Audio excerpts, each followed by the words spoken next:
Livre du prophète Ézéchiel, 8e partie. La parole de l'Éternel me fut adressée en ces mots. Fils d'homme, tourne ta face vers Gog, au pays de Magog, vers le prince de Roche, de Méchec, de Toubal, et prophétise contre lui, tu diras.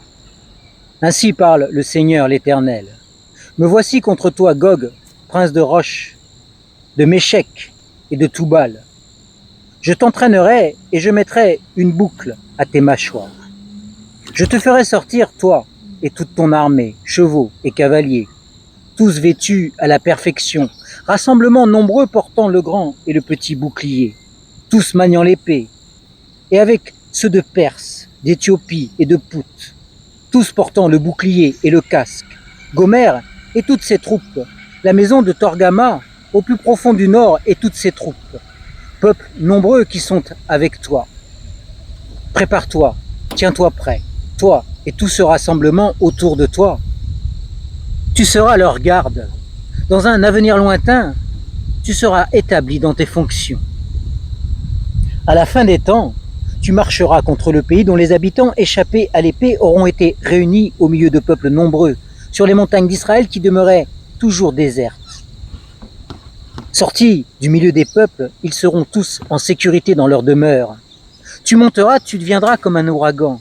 Tu seras comme une nuée qui va recouvrir le pays, toi et toutes tes troupes et les peuples nombreux qui sont avec toi.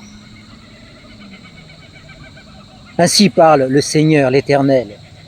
En ce jour-là, des pensées s'élèveront dans ton cœur et tu formeras un projet maléfique. Tu diras, je monterai contre un pays ouvert, j'attaquerai des hommes tranquilles en sécurité dans leur demeure et qui habitent tous dans des villes sans murailles et ayant ni verrou ni porte. J'irai prendre du butin et me livrer au pillage. Tu porteras la main sur des ruines maintenant habitées, sur un peuple recueilli du milieu des nations, ayant du cheptel et des biens, habitant le centre du monde. Séba et Dédan, les marchands de Tarsis et tous leurs lionceaux te diront, viens-tu pour prendre du butin? Est-ce pour piller que tu provoques ce rassemblement, pour emporter de l'argent et de l'or, pour prendre du cheptel et des biens, pour prendre un grand butin? Eh bien, prophétise, fils d'homme, tu diras à Gog, ainsi parle le Seigneur l'Éternel. Oui, le jour où mon peuple d'Israël habitera en sécurité, tu le sauras, et tu viendras du lieu de ta demeure, du plus profond du nord, toi et de nombreux peuples avec toi, tous montés sur des chevaux, un grand rassemblement, une armée nombreuse. Tu monteras contre mon peuple d'Israël comme une nuée qui va couvrir le pays. À la fin des temps, cela arrivera, et je te ferai venir contre mon pays, afin que les nations me connaissent. Quand je serai sanctifié par toi sous leurs yeux, ô Gog, ainsi parle le Seigneur l'Éternel. Est-ce de toi que j'ai parlé autrefois par l'intermédiaire de mes serviteurs les prophètes d'Israël, qui en ce jour-là, pendant des années, ont prophétisé que je te ferai venir contre mon peuple? Alors en ce jour-là, le jour où Gog viendra contre le territoire d'Israël, oracle du Seigneur l'Éternel, la fureur me montera aux narines. Je le déclare dans ma jalousie et dans le feu de mon courroux. Oui, en ce jour-là, il y aura un grand tremblement de terre en Israël. Les poissons de la mer et les oiseaux du ciel trembleront devant moi, ainsi que les animaux de la campagne et tous les reptiles qui rampent sur le sol et tous les hommes qui sont à la surface du sol. Les montagnes seront renversées, les parois des rochers tomberont et toute muraille tombera par terre. J'appellerai l'épée contre lui sur toutes mes montagnes, oracle du Seigneur, l'Éternel. Chacun tournera son épée contre son frère. J'entrerai en jugement avec lui par la peste et par le sang. Je ferai pleuvoir une pluie torrentielle et des grêlons, le feu et le soufre sur lui, sur ses troupes, et sur les nombreux peuples qui seront avec lui. Je manifesterai ma grandeur et ma sainteté. Je me ferai connaître aux yeux des nations nombreuses qui reconnaîtront alors que je suis l'Éternel. Chapitre 39. Toi, fils d'homme, prophétise contre Gog, tu diras, ainsi parle le Seigneur, l'Éternel. Me voici contre toi, Gog, prince de Roche, de Méchec et de Toubal. Je t'entraînerai, Je te conduirai, je te ferai monter du plus profond du nord, je te ferai venir sur les montagnes d'Israël. J'abattrai ton arc de ta main gauche et je ferai tomber tes flèches de ta main droite. Tu tomberas sur les montagnes d'Israël. Toi, toutes tes troupes et les peuples qui seront avec toi. Aux rapaces, aux oiseaux de toutes sortes et aux animaux de la campagne, je te donnerai pour pâture. Tu tomberas à la surface de la campagne, car moi j'ai parlé, oracle du Seigneur, l'Éternel. J'enverrai le feu dans Magog et parmi ceux qui habitent les îles en sécurité, et ils reconnaîtront que je suis l'Éternel. Je ferai connaître mon nom au milieu de mon peuple d'Israël, et je ne laisserai plus profaner mon saint nom, et les nations reconnaîtront que je suis l'Éternel, le Saint d'Israël. Voici ces choses viennent, elles se réalisent, oracle du Seigneur l'Éternel. C'est le jour dont j'ai parlé. Alors les habitants des villes d'Israël sortiront, ils brûleront et livreront aux flammes les armes, les petits et les grands boucliers, les arcs et les flèches, les pics et les lances. Ils en feront du feu pendant 7 ans. Ils ne prendront pas de bois dans la campagne, et ils n'en couperont pas dans les forêts, car c'est avec les armes qu'ils feront du feu. Ils prendront comme butin ceux qui les avaient pris comme butin, ils payeront ceux qui les ont pillés, oracle du Seigneur, l'Éternel. En ce jour-là, je donnerai à Gog un lieu de sépulture en Israël, la vallée des voyageurs à l'est de la mer. Elle ferme le passage aux voyageurs. C'est là qu'on ensevelira Gog et toute sa multitude. Et l'on appellera la vallée de la multitude de Gog, la maison d'Israël les ensevelira afin de purifier le pays. Et cela durera 7 mois. Tout le peuple du pays les ensevelira, et il en aura du renom le jour où je serai glorifié, oracle du Seigneur, l'Éternel. On mettra à part des hommes à plein temps pour parcourir le pays. Ils enseveliront avec l'aide des voyageurs les corps restés à la surface de la terre pour la rendre pure. Et ils se mettront à la recherche au bout de 7 mois. Ces voyageurs parcourront le pays. Et quand l'un d'eux verra des ossements humains, il érigera près de là un repère, pour que les fossoyeurs l'enterrent dans la vallée de la multitude de Gog. Amona est aussi le nom d'une ville.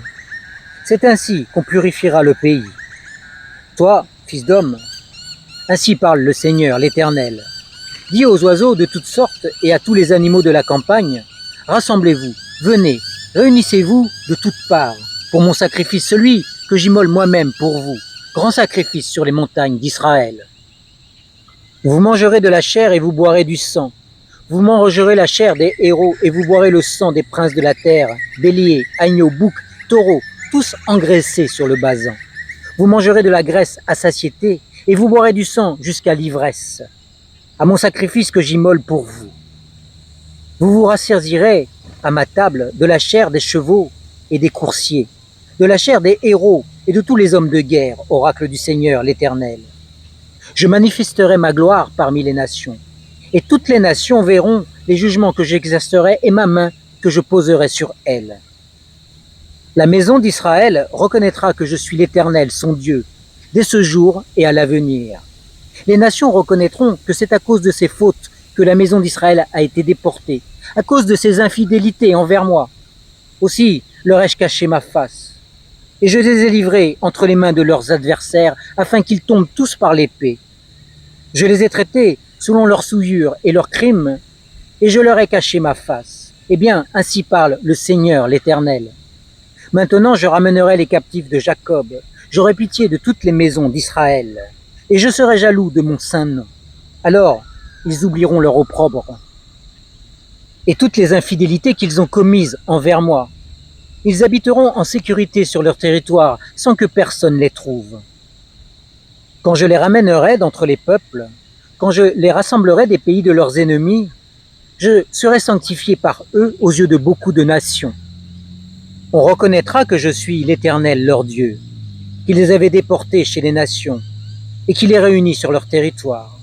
Je ne laisserai là-bas aucun d'entre eux, et je ne leur cacherai plus ma face, car je répandrai mon esprit sur la maison d'Israël, oracle du Seigneur, l'Éternel.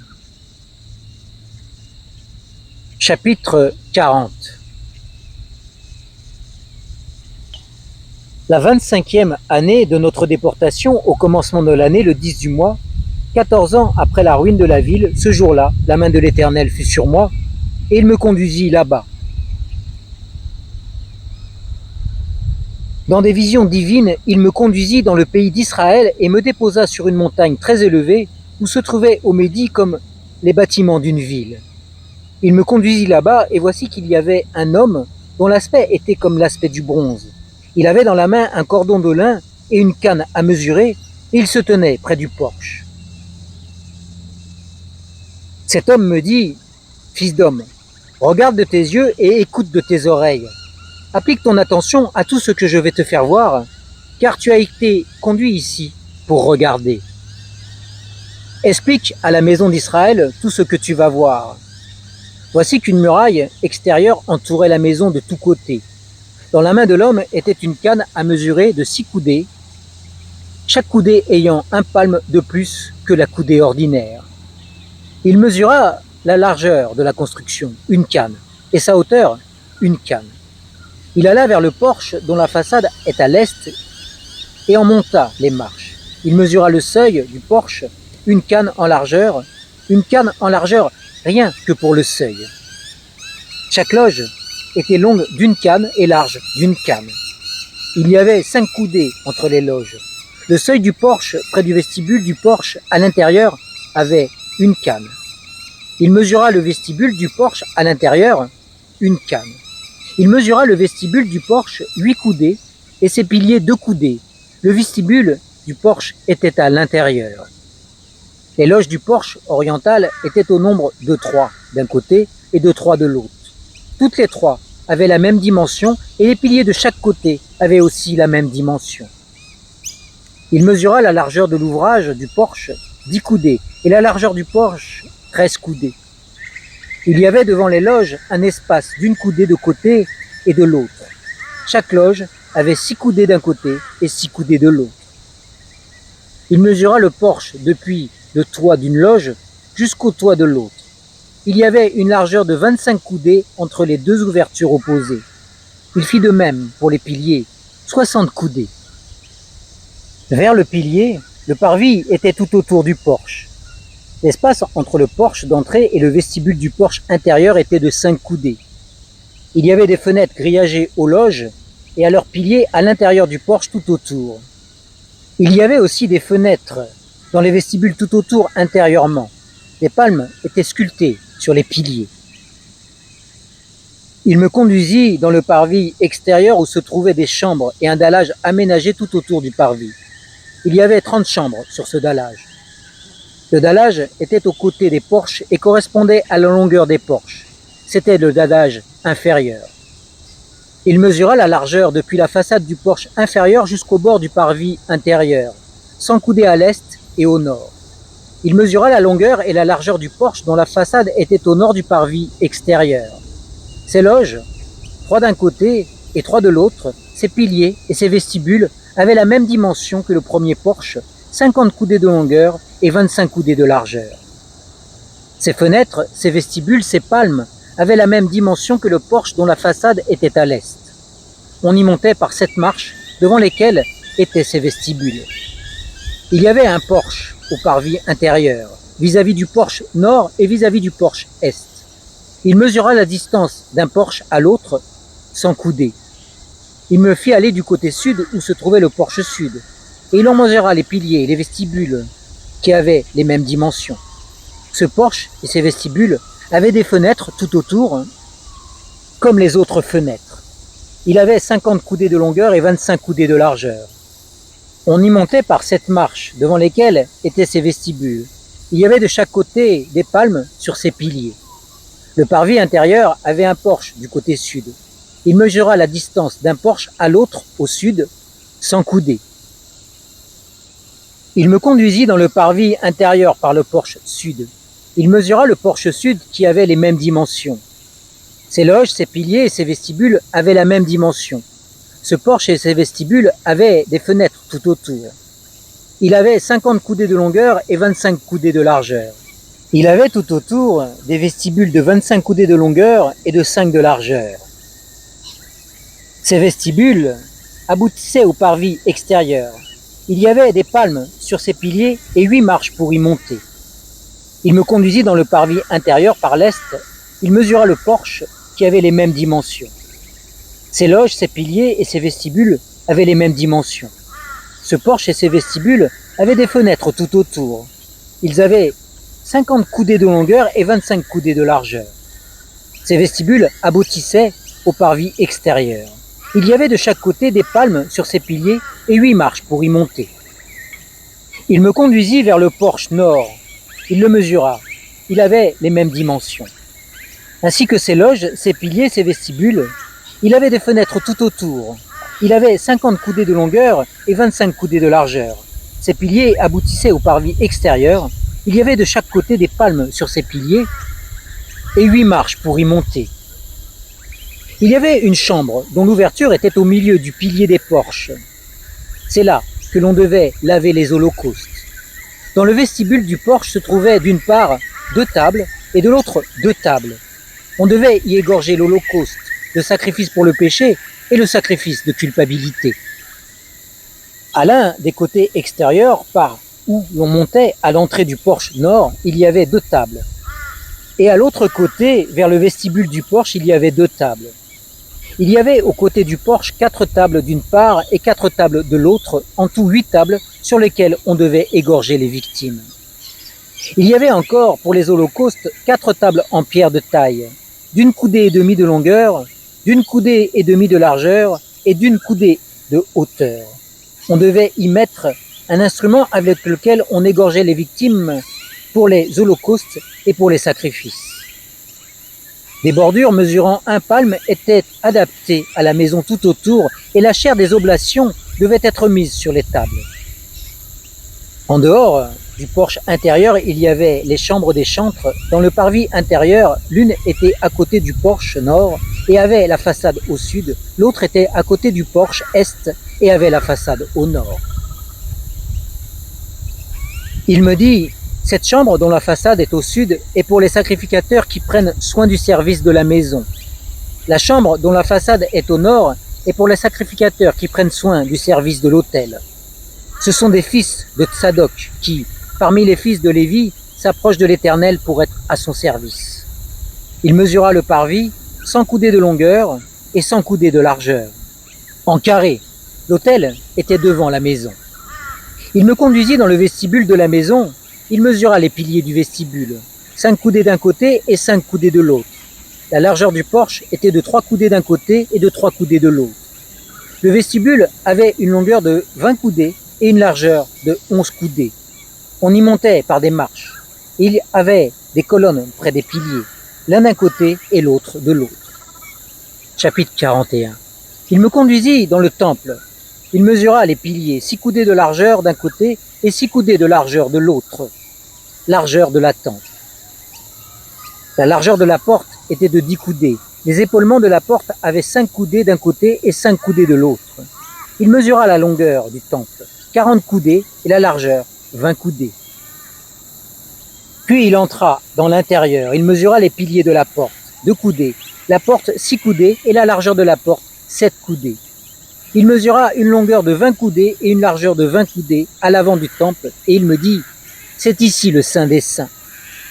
Il mesura le mur de la maison, 6 coudées, et la largeur des chambres latérales tout autour de la maison, 4 coudées. Les chambres latérales, côte à côte, 33 fois, s'inséraient dans le mur construit le long de la maison pour y appuyer ces chambres tout alentour. Elles ne s'appuyaient pas dans le mur même de la maison. Les chambres occupaient plus d'espace à mesure qu'elles s'élevaient et l'on allait en tournant, car on montait tout autour de la maison par un escalier tournant. Il y avait ainsi plus d'espace dans le haut de la maison et l'on montait de l'étage inférieur à l'étage supérieur par celui du milieu. Je considérais la hauteur autour de la maison. Les chambres latérales, à partir de leur fondation, avaient une canne pleine, 6 grandes coudées. Le mur extérieur des chambres latérales avait une épaisseur de 5 coudées.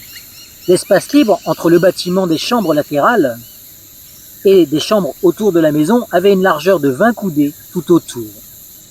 L'entrée des chambres latérales donnait sur l'espace libre, une entrée au nord et une entrée au sud, et la largeur de l'espace libre était de 5 coudées tout autour. Le bâtiment qui était sur le front du secteur situé du côté de l'ouest avait une largeur de 70 coudées, le mur du bâtiment 5 coudées d'épaisseur tout autour, et sa longueur était de 90 coudées. Il mesura la maison 100 coudées de longueur, le secteur, le bâtiment et ses murs 100 coudées de longueur. La largeur de la façade de la maison et du secteur du côté de l'est était de 100 coudées. Il mesura la longueur du bâtiment sur le front du secteur par derrière et ses galeries de chaque côté, 100 coudées. Le temple inférieur, les vestibules extérieurs, les seuils, les fenêtres grillagées, les galeries du pourtour. Aux 3 étages en face des seuils étaient recouvertes d'un lambris de bois tout autour, depuis le sol jusqu'aux fenêtres, et les fenêtres étaient fermées. Sur le dessus de la porte, jusqu'au dedans de la maison, au dehors, sur tout le mur du pourtour, à l'intérieur et à l'extérieur, il y avait des mesures. Et l'on y avait fait des chérubins et des palmes. Il y avait une palme entre 2 chérubins. Chaque chérubin avait 2 visages, une face d'homme tournée d'un côté vers la palme et une face de lionceau tournée de l'autre côté vers l'autre palme.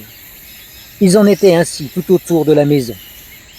Depuis le sol jusqu'au-dessus de la porte, on avait fait des chérubins et des palmes et aussi sur la muraille du temple.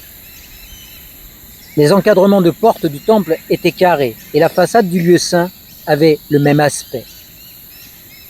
L'autel était de bois haut de 3 coudées et long de 2 coudées. À ses coins sur sa longueur et ses parois, il était de bois.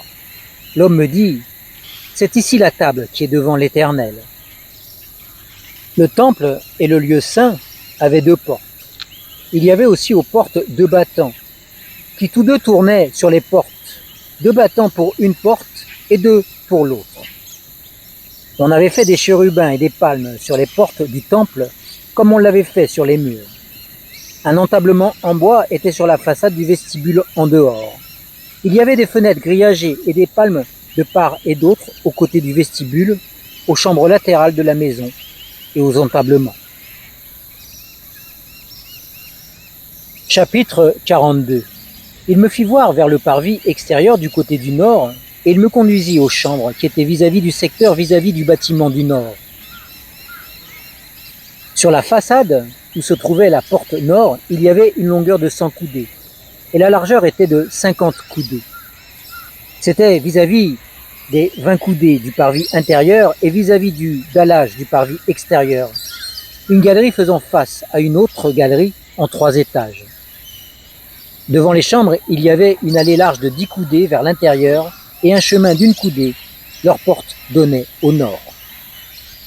Les chambres supérieures étaient plus étroites que les inférieures et que celles du milieu du bâtiment parce que des galeries empiétaient sur elles. Il y avait 3 étages, mais il n'y avait point de colonnes comme les colonnes des parvis. C'est pourquoi, à partir du sol, les chambres du haut étaient plus étroites que celles du bas et du milieu. La clôture extérieure parallèle aux chambres du côté du parvis extérieur devant les chambres avait 50 coudées de longueur. En effet, la longueur des chambres du côté du parvis extérieur était de 50 coudées. Mais sur la façade tournée vers le temple, il y avait 100 coudées. Au bas de ces chambres se trouvait l'entrée de l'est, quand on y venait du parvis extérieur. Il y avait encore des chambres sur la largeur de la clôture du parvis du côté de l'est, vis-à-vis du secteur et vis-à-vis du bâtiment. Devant elles, il y avait un passage comme devant les chambres qui étaient du côté nord. Leur longueur et leur largeur étaient les mêmes. Leur issue, leur disposition et leurs portes étaient semblables. Il en était de même pour les portes des chambres du côté sud. Il y avait une porte à l'entrée du passage qui se trouvait juste devant la clôture du côté de l'est, par où l'on y entrait. Il me dit, les chambres du côté nord et les chambres du sud qui sont devant le secteur, ce sont les chambres saintes, où les sacrificateurs qui s'approchent de l'Éternel mangeront les choses très saintes. Ils y déposeront les choses très saintes, les offrandes, les victimes présentées dans les sacrifices pour le péché et les sacrifices de culpabilité, car ce lieu est saint. Quand les sacrificateurs seront entrés, ils ne sortiront pas directement du lieu saint vers le parvis extérieur, mais ils déposeront là les vêtements avec lesquels ils font le sacrifice, car ces vêtements sont saints. Ils mettront d'autres vêtements pour s'approcher de l'endroit réservé au peuple. Lorsqu'il eut achevé de mesurer la maison intérieure, il me fit sortir par le porche qui était du côté de l'est, et il mesura l'enceinte tout autour. Il mesura le côté de l'est avec la canne à mesurer, et il y avait en tout 500 cannes avec la canne à mesurer. Il mesura le côté du nord, et il y avait en tout 500 cannes avec la canne à mesurer. Il mesura le côté du sud avec la canne qui servait de mesure, et il y avait 500 cannes avec la canne à mesurer. Il se tourna du côté de l'ouest et mesura 500 cannes avec la canne à mesurer. Il mesura le tour de la muraille aux 4 coins cardinaux. La longueur était de 500 cannes et la largeur de 500 cannes. C'était la séparation entre le saint et le profane. Chapitre 43. Il me fit aller vers le porche qui était tourné vers l'est. Et voici que la gloire du Dieu d'Israël s'avançait de l'est. Sa voix était pareille au bruit des grosses eaux, et la terre resplendissait de sa gloire. La vision que j'avais était semblable à la vision que j'avais eue lorsque j'étais venu pour détruire la ville. Et ces visions étaient semblables à celles que j'avais eues près du fleuve de Kébar, et je tombais la face contre terre. La gloire de l'Éternel s'avançait vers la maison par le porche dont la façade était à l'est. Alors l'Esprit m'enleva et me conduisit dans le parvis intérieur. Et voici que la gloire de l'Éternel remplissait la maison. J'entendis quelqu'un qui me parlait depuis la maison, et un homme se tenait près de moi. Il me dit, « Fils d'homme, c'est ici le lieu de mon trône, le lieu où je poserai la plante de mes pieds. J'y habiterai éternellement au milieu des Israélites. La maison d'Israël et ses rois ne souilleront plus mon saint nom par leur prostitution et par leurs cadavres, et leurs rois sur leur haut lieu. »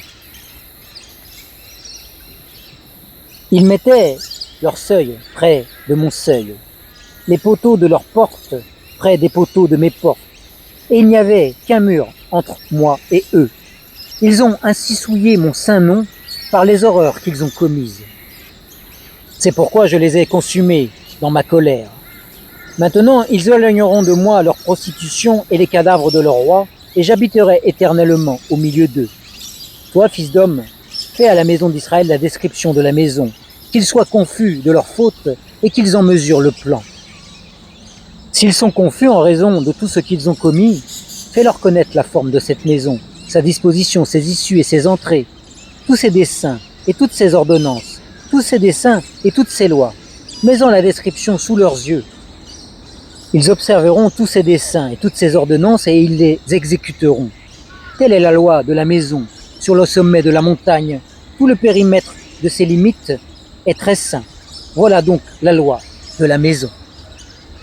Voici les mesures de l'autel d'après les coudées dont chacune était d'un palme plus longue que la coudée ordinaire.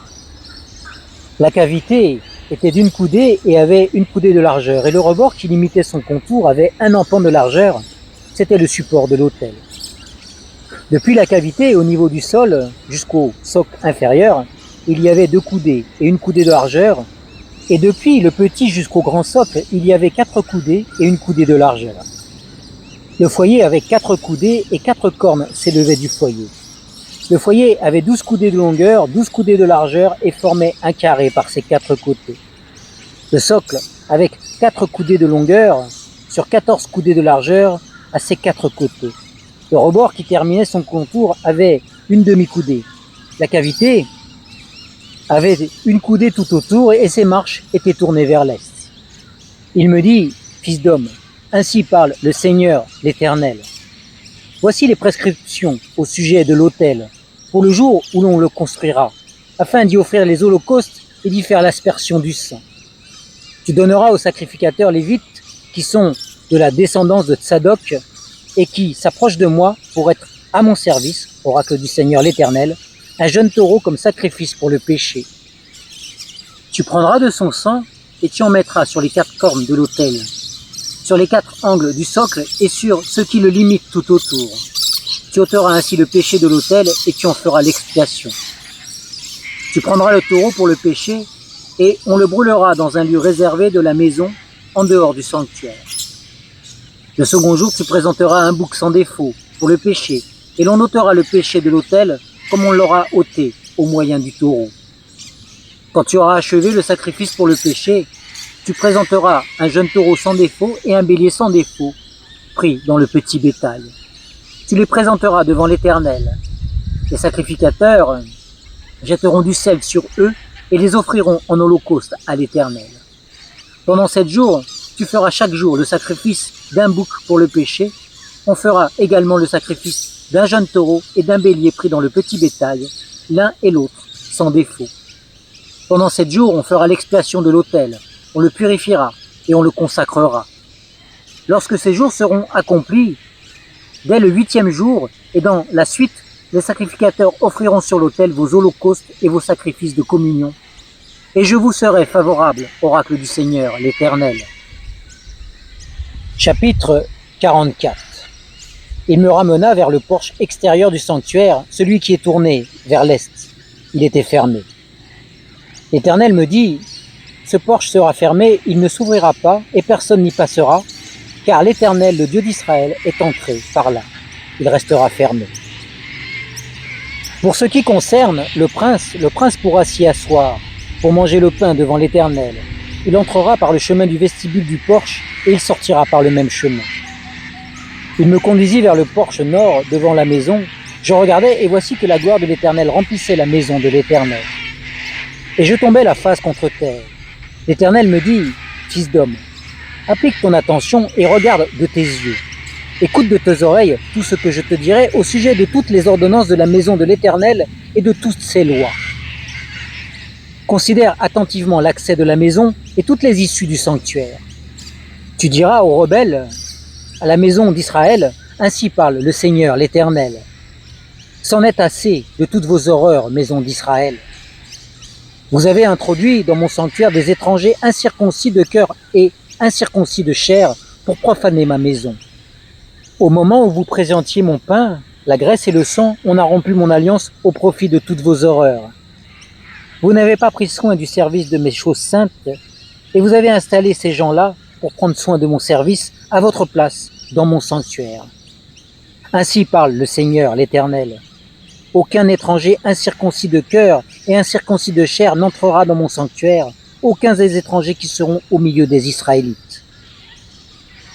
En ce qui concerne les Lévites qui se sont éloignés de moi, quand Israël s'égarait et se détournait de moi pour suivre ses idoles, ils porteront le poids de leurs fautes. Dans mon sanctuaire, ils ne seront que des assistants affectés au porche de la maison pour être au service de la maison. Ils égorgeront pour le peuple les victimes destinées aux holocaustes et aux autres sacrifices et ils se tiendront devant lui pour être à son service.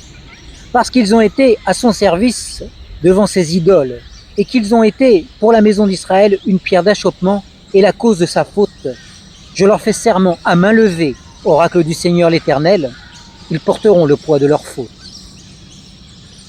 Ils ne s'avanceront pas jusqu'à moi afin d'exercer pour moi le sacerdoce. Ils ne s'avanceront pas jusqu'à mes sanctuaires, mes lieux très saints. Ils porteront le poids de leur confusion et des horreurs qu'ils ont commises. Je leur donnerai le soin du service de la maison, et ils en feront tout le travail et tout ce qui doit s'y faire. Mais les sacrificateurs, Lévites, fils de Tsadok, qui ont pris soin de mon service, de mon sanctuaire, quand les Israélites s'égaraient loin de moi, ceux-là s'approcheront de moi pour être à mon service et se tiendront devant moi pour présenter la graisse et le sang, oracle du Seigneur, l'Éternel. Ceux-là entreront dans mon sanctuaire et ceux-là s'approcheront de ma table pour être à mon service et ils prendront soin de mon service. Lorsqu'ils arriveront au porche du parvis intérieur, ils revêtiront des habits de lin. Ils n'auront sur eux rien qui soit en laine. Quand ils seront en service au porche du parvis intérieur et dans la maison, ils auront des turbans de lin sur la tête et des caleçons de lin sur les reins. Ils ne mettront pas de ceinture qui provoque la sueur.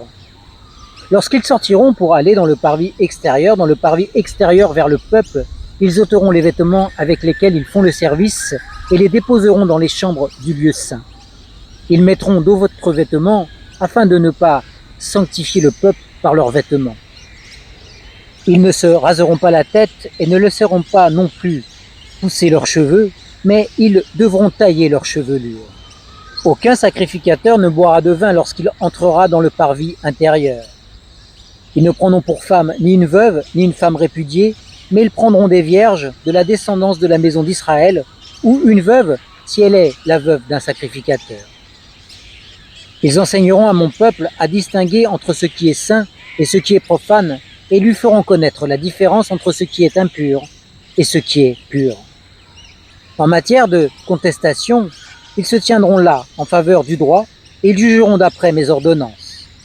Ils observeront aussi mes lois et mes prescriptions dans toutes mes fêtes et ils sanctifieront mes sabbats. Un sacrificateur n'ira pas vers un mort de peur de se rendre impur. Il ne pourra se rendre impur que pour un père, pour une mère, pour un fils, pour une fille, pour un frère et pour une sœur qui n'est pas mariée. Après sa purification, on lui comptera 7 jours. Le jour où il entrera dans le lieu saint, il présentera son sacrifice pour le péché, oracle du Seigneur, l'Éternel. Voici l'héritage qu'ils auront. C'est moi qui serai leur héritage. Vous ne leur donnerez pas de possession en Israël, je serai leur possession. Ils se nourriront des offrandes, des sacrifices pour le péché et des sacrifices de culpabilité. Et tout ce qui sera voué à l'interdit en Israël sera pour eux. La primeur de toutes les prémices et de tous vos prélèvements sans exception appartiendront au sacrificateur. Vous donnerez au sacrificateur la primeur de votre pâte afin que la bénédiction repose sur ta maison. Les sacrificateurs ne mangeront aucune bête morte ou déchirée, oiseau ou bétail. Fin de la 8e partie du livre du prophète Ézéchiel.